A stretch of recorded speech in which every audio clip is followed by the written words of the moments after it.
The sun is getting lower and the shadows are getting longer. Colder nights and a general slowing down of our summer crops signals one thing: fall crops. Don't let the winding down of your summer veggies dampen your gardening spirit. I've been waiting all summer long to plant certain crops that just don't tolerate the mid-year heat. And now is finally the time. Let's start with one of my fall favorites, spinach.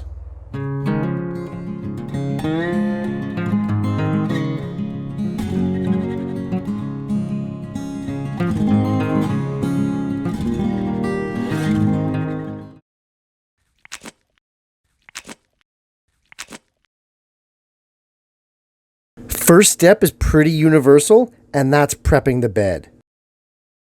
The bed I'm using today was an 8-foot zucchini bed that did very well this summer, but stopped producing around 3 weeks ago. I've removed all the zucchini plants simply by cutting them off right at the root collar without disturbing the soil. All that's left now to prep the bed is to water it heavily. You really want to give it a good soaking, especially if the bed is laid dormant for any length of time. I'm starting with spinach because it's one of the few crops that I actually direct seed right into my garden. So I thought it'd be a great example to show you how I transition my summer beds right into fall. As much as I can, I try to never disturb my soil. Seeding spinach is ridiculously easy, and we don't need to mess with that top layer of soil at all. Simply take your favorite seeding soil mixture and make your seed rows right on top of the bed surface. I go 4 inches wide for each row and about 2 inches deep. This is going to make us the perfect landing pad for our spinach seeds.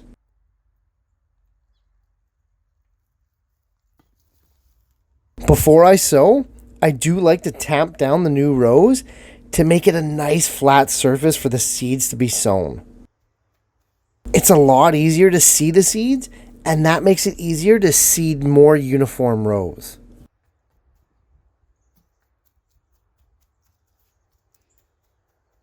Now, no need to pulverize it, we just want to flatten it nice and level.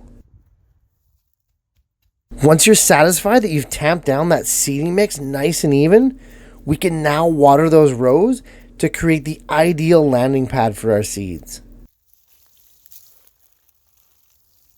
Give it a good soaking, but try not to wash the soil away.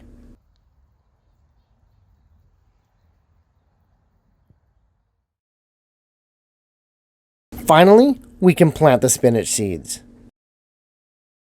Simply spread your spinach seeds on top of that moist soil row at a density and spacing of your choice.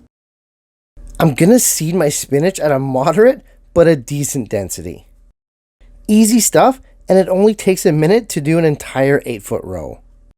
Once you've seeded your row or rows, you need to cover those seeds with that same seeding mixture. I bury them about 1 inch deep, but no more than that. Work your way down the row, trying to keep that cover soil as even and uniform as possible. With spinach and lettuce, don't tamp down that top layer of soil. Take a little bit more time and spread it well. So, if we were to water right now, soil and seeds would get blasted everywhere. We got one more step before we're finished. Before I water, I always mulch. With late season direct seeded rows like this one, my go-to mulch is a light dusting of coarse straw. I spread it evenly, no more than 1 inch thick, covering the entire row. You can find this straw at most feed stores, if not online. Watching how the mulch reacts to heavy overhead watering is quite astonishing. Not a shred of that mulch moves a muscle, ensuring the seeds stay put and the row remains intact. Amazing stuff. The beauty of planting late summer like this is that the ground is still relatively warm and the seeds are going to germinate fast. expect your spinach to sprout in less than a week. Now, if you're not mulching, then really make sure that that top row of soil that you've sowed the seeds in does not dry out.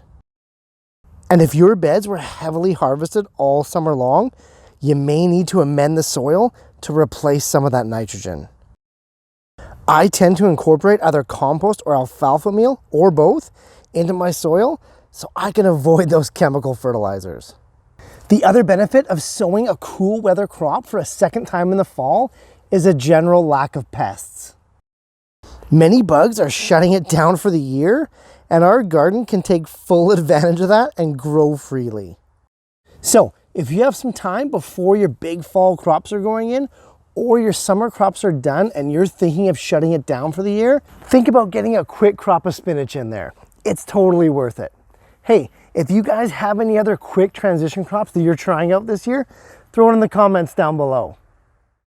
Hey, thanks for watching, guys. If you're getting value in this and the other series that I'm doing on YouTube, hit those like, share, and subscribe buttons if you'd be so kind, and I'll see you in the next video.